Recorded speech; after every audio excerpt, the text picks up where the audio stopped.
Bismillah, Alhamdulillah, As-salatu was-salamu ala Rasulillah. Assalamu alaikum wa rahmatullahi wa barakatuhu. Today, inshallah, we will begin a new topic, and that is the relationship of two letters when they meet. This is an introductory lecture in which we will try to understand what this topic is all about and how will we benefit from learning it.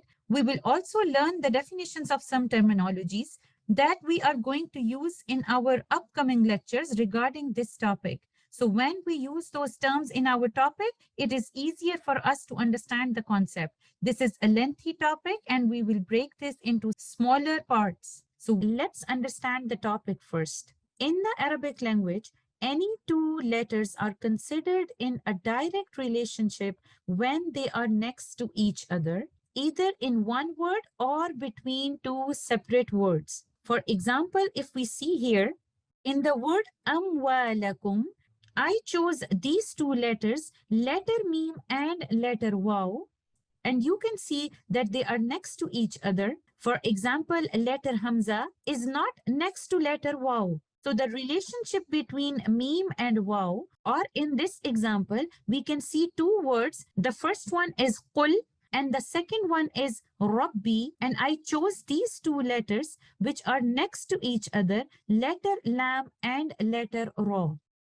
So this topic deals with the study of the relationship between two letters when they meet each other, whether in one word, just like in this example, meme and wow, or between two separate words, just like in this example, letter lam and letter ra.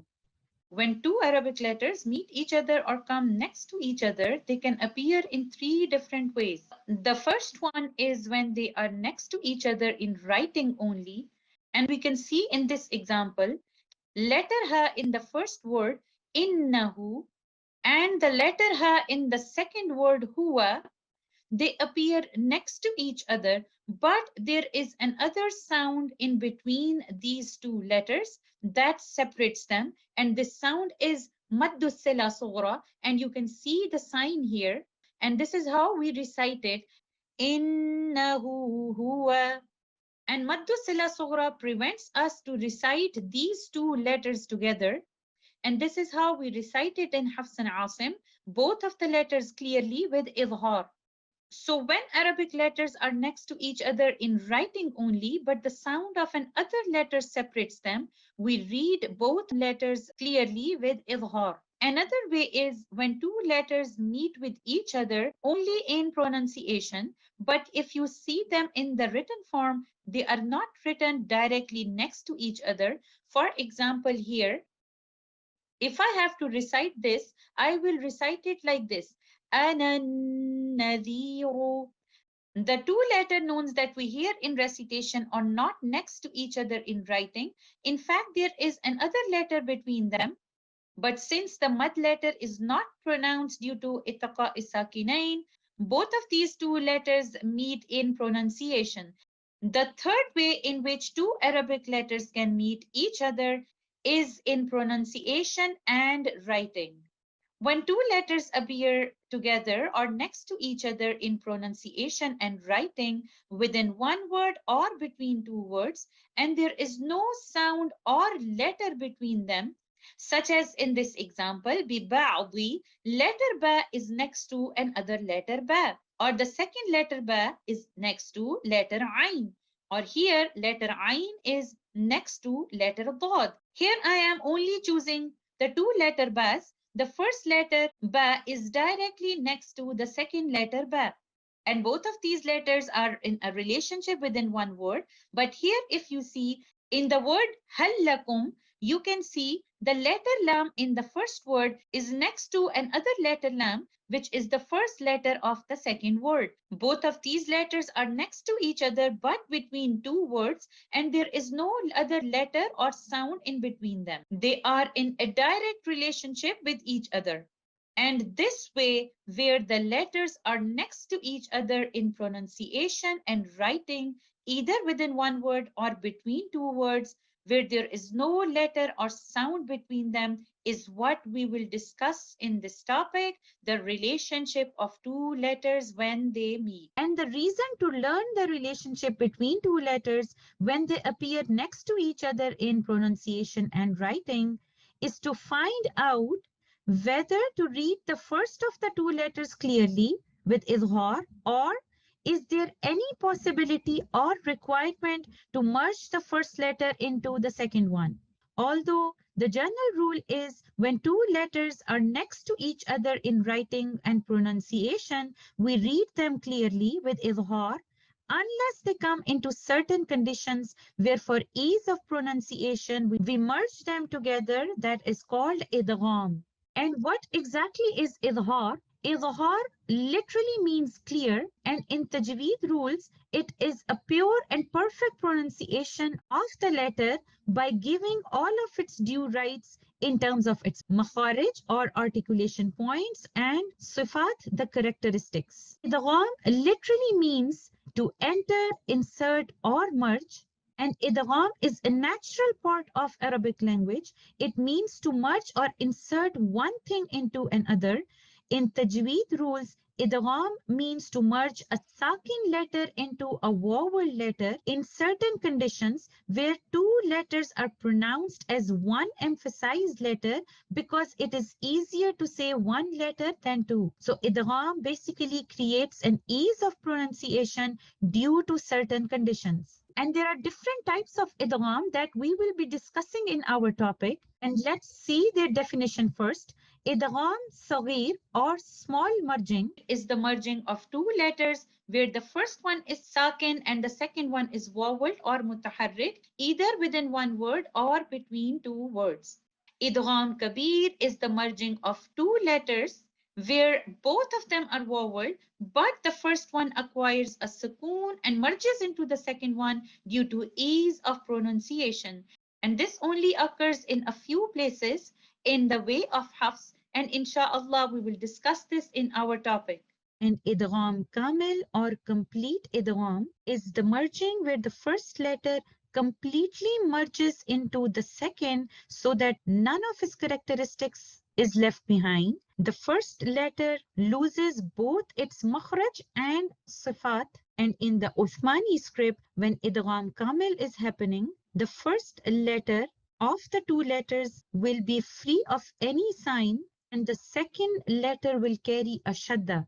And idgham naqis or incomplete idgham is merging of two letters that appear next to each other where the first letter merges into the second one in a way that the first letter maintains some of its characteristics, and in the Uthmani script the first letter will be empty of any sign and the second letter will carry a vowel but without a shadda.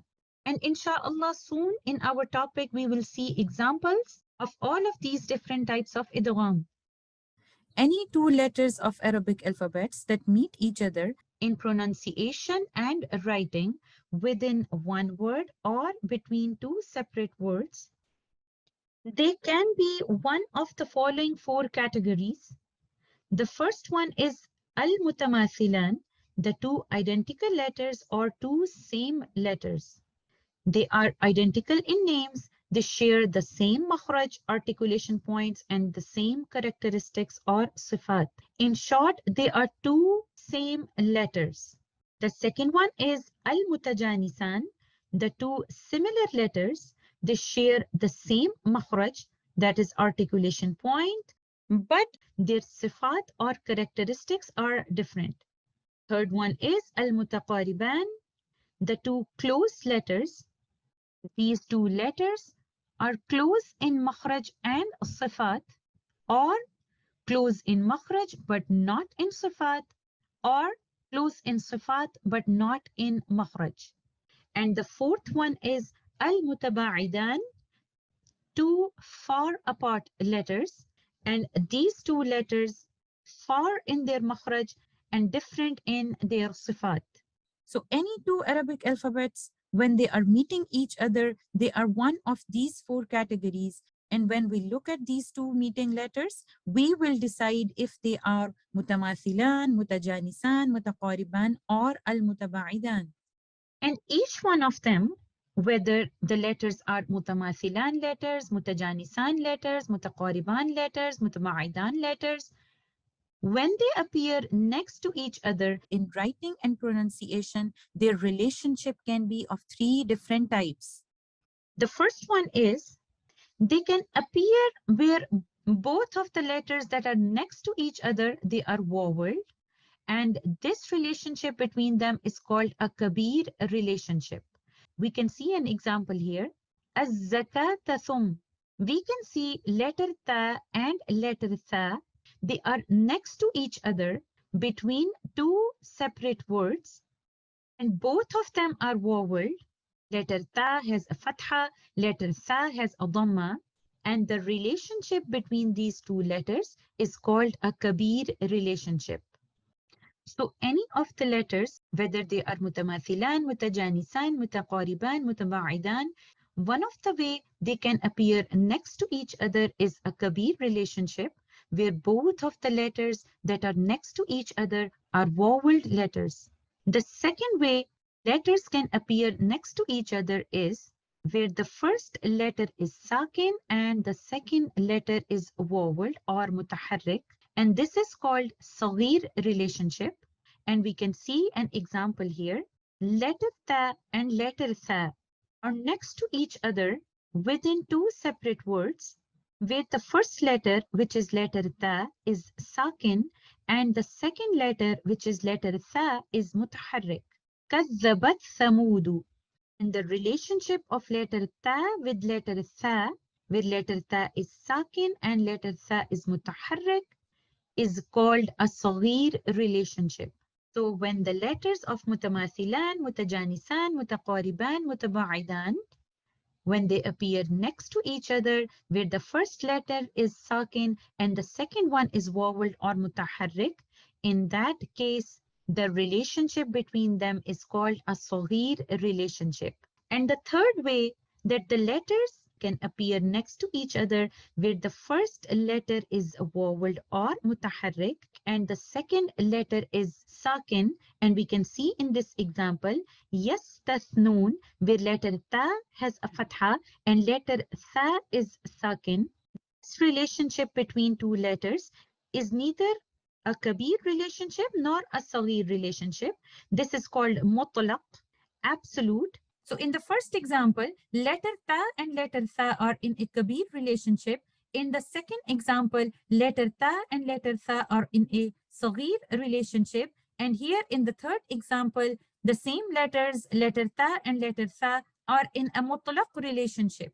And when letters are in kabir relationship or saghir relationship, no matter if they are mutamathilan letters, mutajanisan, mutaqariban, or mutabaidan, we will learn whether to read the first of the two letters clearly with idgham, or is there any possibility or requirement to merge the first letter into the second one, which is idgham. And as for the third way, when letters are in a mutlaq relationship, whether they are mutamathilan mutlaq, mutajanisan mutlaq, mutaqariban mutlaq, or mutabaidan mutlaq, the rule to read them is always izhar, clearly, and we call that izhar mutlaq, showing absolutely. This is the end of today's discussion. Inshallah, in the next part, we will start with the first of the four categories, which is mutamathilan. I hope this introduction of the relationship of two letters when they meet is clear to you. Jazakumullahu khairan. Assalamu alaikum wa rahmatullahi wa barakatuhu.